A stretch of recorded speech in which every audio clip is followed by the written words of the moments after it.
Good morning, Professor Garlick. How wonderful it is to see you again, Lenora dear.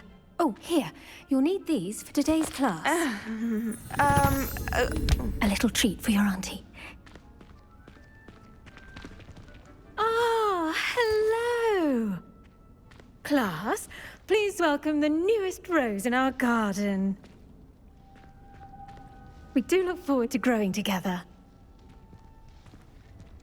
How thrilling it is to have everyone back together again.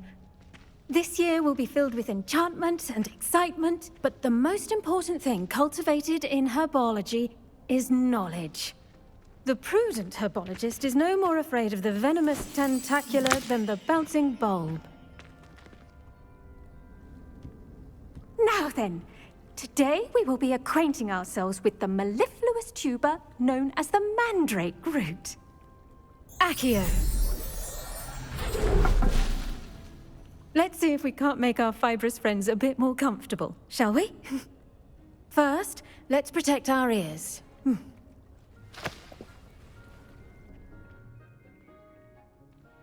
Now, everyone, grip their mandrake by the tendrils and give it a firm tug.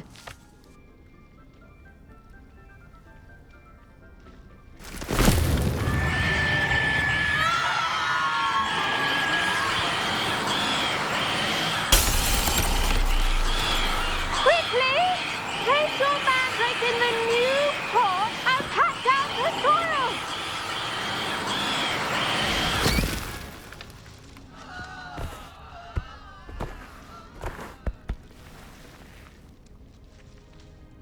The soil should envelop the root like a warm, dirty blanket, putting the mandrake right at ease.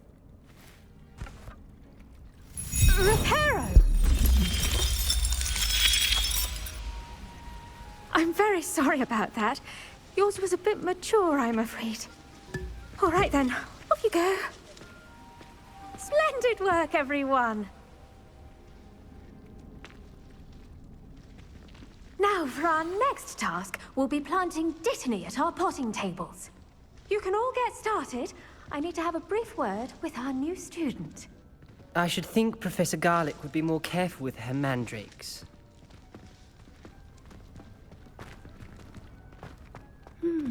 I wonder if hippogriffs like knotgrass.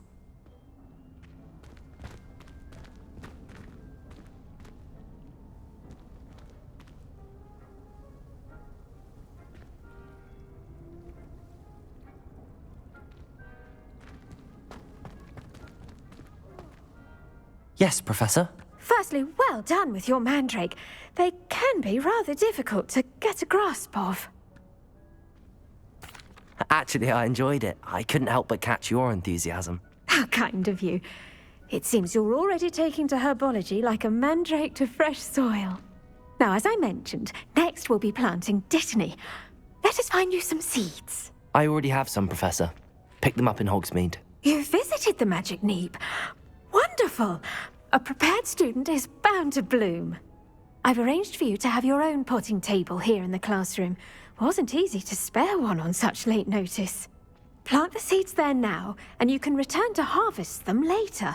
Even with soil, sunlight, and a bit of magic, they will take time to grow.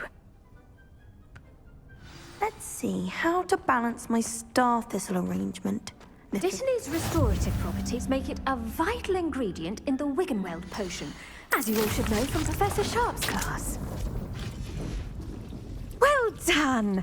Once it can be harvested, your dittany will be ready to use in Wiggenweld potion. I'll let Professor Sharp tell you about that. Now, what say we branch out? Introduce you to a different sort of flora, the Chinese chomping cabbage. You'll find that some plants are better suited to uses outside of a cauldron. The cabbages do get testy without something to chew. Fortunately, I have a dummy for them to gnaw on. Be a dear and let them have a good chomping. Yes, Professor. They're in the other greenhouse. It's just at the end of the footbridge leading out of this room. Your classmate, Mr. Pruitt, has kindly offered to accompany you. Come back and see me when you're finished. Oh, and mind your fingers. They do bite. Hello. Saw you on your way to Hogsmeade the other day. Nice to meet you. I'm Leander. I'll be showing you the Chinese chomping cabbages. Up these stairs will take us there, but you'll lead.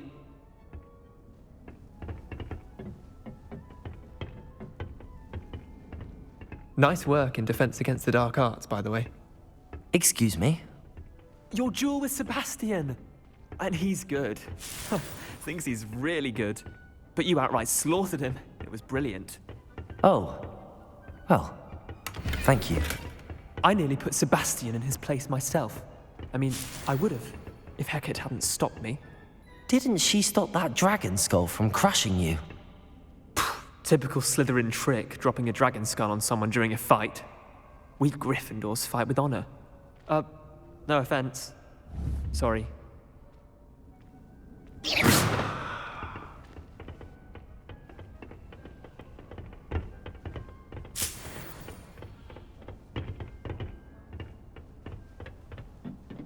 Here we are, home of the Chinese. Go on, grab a few of those cabbages. Just mind your fingers. I almost lost it. Now, see that dummy? Just toss the cabbages at it, and they'll do the rest.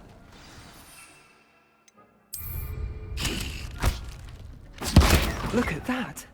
They'll chomp on anything they can get their mouths on. Mum planted some in her garden last year to keep the gnomes out. Did save her the de-gnoming, but they left her honking daffodils in tatters.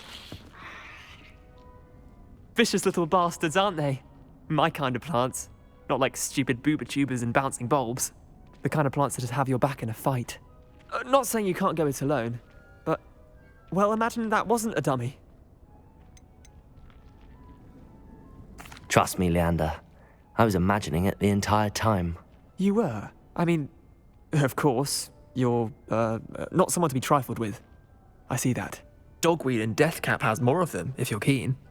Other plants too. Ones your parents wouldn't plant in the garden. You get the idea. Anyway, we probably ought to head back to class. Take your time.